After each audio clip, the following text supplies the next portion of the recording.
एक तरफ पीएम मोदी सरकार को यूथ के करीब ला रहे हैं और दूसरी तरफ कुछ युवा अपनी फ्रीडम के नाम पर जो कर रहे हैं वो आप इन वीडियोस में देख सकते हैं। देश में वैसे आर्मी में जाने के लिए लोग इतने पागल क्यों है पता है? दूसरे देशों में क्यों नहीं है? क्योंकि यहाँ पे कैंटीन में दारू सस्ती मिल रही है। ठीक है। और खड़े हो ना तन के, अगर इतना तन के बॉर्डर पे खड़े हो जाते तो पहलगाम में मर नहीं रहे होते। Delhi police, BJP, Indian army, माँ की तुम्हारी। मेरे को आज के बाद बोल दिया ना किसी ने कि जवान हमारे लिए बैठे हुए हैं बॉर्डर पे, हमारे लिए नहीं बैठे भाई। वो सत्ता में जो लोग बैठे हैं उनके लिए बैठे हुए हैं, हम उनकी वजह से सेफ है। Army is so great.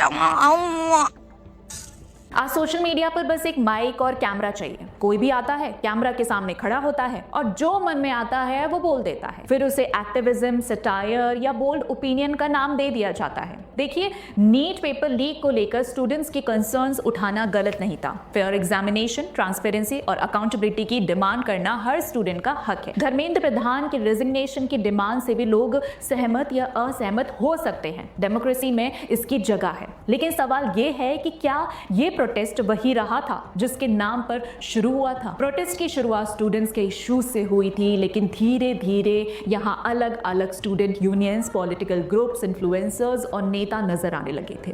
और फिर वो होने लगा जिसका नीट पेपर लीक से दूर दूर तक कोई लेना देना नहीं था। आप ये देखिए। और खड़े हो ना तन के, अगर इतना तन के बॉर्डर पे खड़े हो जाते तो पहलगाम में मर नहीं रहे होते। इतना फोर्स यहाँ पर अगर पाकिस्तान बॉर्डर पर होता तो पहलगाम और पुलवामा जैसे हमले नहीं आ रहे होते। और हमारे शर्म आनी चाहिए इन लोगों को थोड़ी सी, जो ये वाहन लेके खड़े हुए हैं यहाँ पे, पता नहीं किस मिट्टी के बने हो। ये सैनिक है हमारे यहाँ के, ये आरपीएफ है। ये है यदुवेंदु यादव। इनकी वीडियोस आप में से काफी लोगों ने सोशल मीडिया पर वायरल होते हुए देखी होगी। आपको पता है, ये समाजवादी पार्टी से जुड़े हुए यूथ एक्टिविस्ट और इन्फ्लुएंसर हैं। ये उन जवानों का मजाक बना रहे हैं जो वहां लॉ एंड ऑर्डर मेंटेन करने के लिए ड्यूटी पर खड़े थे और उन्हें लेक्चर दिया जा रहा है कि कैसे काम करना चाहिए। आप आयरनी देखिए, ये एक तरफ कारगिल विजय दिवस पर पोस्ट भी करते हैं और दूसरी तरफ यूनिफॉर्म में खड़े सिक्योरिटी पर्सनल को पब्लिकली मॉक भी करते हैं, उन्हें उनका काम सिखाते हैं। शायद कुछ लोगों को ये बहुत कूल लगता हो, लेकिन सच ये है कि ये सिर्फ इसीलिए पॉसिबल है क्योंकि इंडियन सिक्योरिटी फोर्सेस डिसिप्लिन में रहती हैं। वो हर प्रोवोकेशन का जवाब सोशल मीडिया इन्फ्लुएंसर्स की तरह नहीं देती। और ये सर पहलगाम टेरर अटैक का रेफरेंस देकर सीआरपीएफ जवानों को टॉन्ट कर रहे हैं, जैसे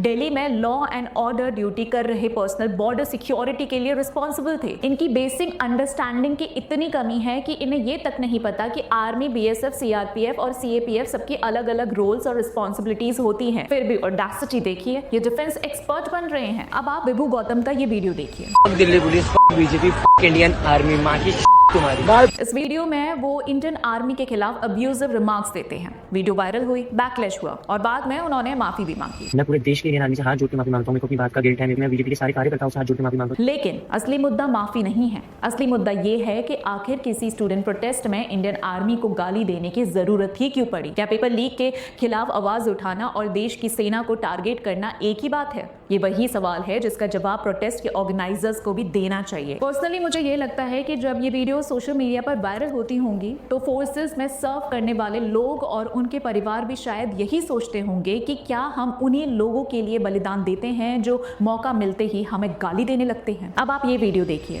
इस देश में वैसे आर्मी में जाने के लिए लोग इतने पागल क्यों है पता है? दूसरे देशों में क्यों नहीं है? क्योंकि यहाँ पे कैंटीन में दारू सस्ती मिल रही है। ठीक है। ये अभी काफी वायरल हो रही है। ये कैजुअली कह देते हैं कि आर्मी में लोग इसीलिए जाते हैं क्योंकि दारू सस्ती मिलती है। सीरियसली? नेशनल वॉर मेमोरियल के रिकॉर्ड्स के मुताबिक इंडिपेंडेंस के बाद 26,000 से ज्यादा आर्म्ड फोर्सेस पर्सनल देश के लिए सुप्रीम सैक्रिफाइस दे चुके हैं। 1947-48 कश्मीर वॉर, 1962 सिनो इंडियन वॉर, 1965 और 1971 के Wars, Kargil war, Siachen glacier deployments, counter terror operations और बॉर्डर डिप्लॉयमेंट्स में हजारों जवान शहीद हुए हैं। सिर्फ कारगिल वॉर में ही 527 सोल्जर्स ने अपनी जान दी थी। सियाचिन जैसी जगहों पर जवान -50 डिग्री टेम्परेचर में ड्यूटी करते हैं। गलवान वैली में 2020 में 20 इंडियन सोल्जर्स शहीद हुए। Jammu and Kashmir, north east और बॉर्डर एरियाज में आज भी security personal regular operational risk face करते हैं। इन लोगों की duty Instagram reels, podcast clips या सोशल मीडिया डिबेट से कई ज्यादा डिफिकल्ट और डेंजरस होती है। जब एक फौजी घर से निकलता है, उनके परिवार को कभी गारंटी नहीं नहीं होती कि वो वापस लौटेगा भी या नहीं। और कभी कभार कॉल पर भी बोल दिया जाता है कि मैं ऐसे ऑपरेशन में जा रहा हूँ जिससे मुझे नहीं पता कि मैं वापस आऊँगा भी या नहीं। इसीलिए जब इन जैसे लोग हंसकर कह देते हैं कि लोग आर्मी में सस्ती दारू के लिए जाते हैं, तो वो सिर्फ एक प्रोफेशन का मजाक नहीं उड़ा रहे होते, वो उन 26,000 से ज़्यादा शहीदों के बलिदान को मौक कर रहे होते हैं जिन्होंने अपनी जिंदगी देश के लिए दी। किसी पॉलिसी या इंस्टीट्यूशन पर क्रिटिसिज्म अलग बात है, लेकिन उन लोगों की नीयत और सेक्रीफाइस का मजाक बनाना जो अपनी जान की परवाह किए बिना देश की रक्षा करते हैं, वो ना सटायर है और ना ही इंटेलिजेंस, वो सिर्फ डिसरिस्पेक्ट है। इन वीडियोस को देखकर कुछ रिटायर्ड आर्मी पर्सनल के भी वीडियोस आए, उन्होंने भी अपनी बात रखी, आप भी सुनिए। Jai Hind everyone, Lieutenant Vamshi here. In these last few days, I've realized how harmful, unconditional freedom of speech is. Paramvir चक्र अवॉर्डी को कमेंट सेक्शन में गालियां पड़ रही है। Bloody hell, be a little grateful यार. Look at the medals on their chest. और हाँ, सरकार ने तो अकाउंटेबिलिटी ले ली, अब शायद तो कुछ अकाउंटेबिलिटी उन लोगों को भी लेनी चाहिए जो प्रोटेस्ट के नाम पर गालियां, टॉन्ट्स और तोड़फोड़ को जस्टिफाई कर रहे थे। स्टूडेंट कंसर्न्स जेन्युइन थी, लेकिन 20 जुलाई का संसद चलो मार्च किस बात के लिए याद रखा जाएगा? स्टोन पेल्टिंग, टूटी हुई पुलिस गाड़ियां, damaged petrol pumps, shattered shop Windows और 100 से ज्यादा जख्मी जवान। इसीलिए फ्रीडम ऑफ स्पीच का मतलब ये नहीं होता कि जो मन में आए बोल दो, गाली दो, तोड़फोड़ करो और फिर स्टूडेंट मूवमेंट का लेबल लगा दो। अकाउंटेबिलिटी सिर्फ सरकार से नहीं मांगी जाती, प्रोटेस्ट करने वालों से भी मांगी जाती है। अब दोस्तों, इस पर आपके क्या विचार है? कमेंट बॉक्स में जरूर बताइएगा और वीडियो पसंद आई हो तो लाइक, शेयर और चैनल को सब्सक्राइब करना मत भूलिएगा। इसी के साथ मिलते हैं अगले वीडियो में, तब तक के लिए जय हिंद।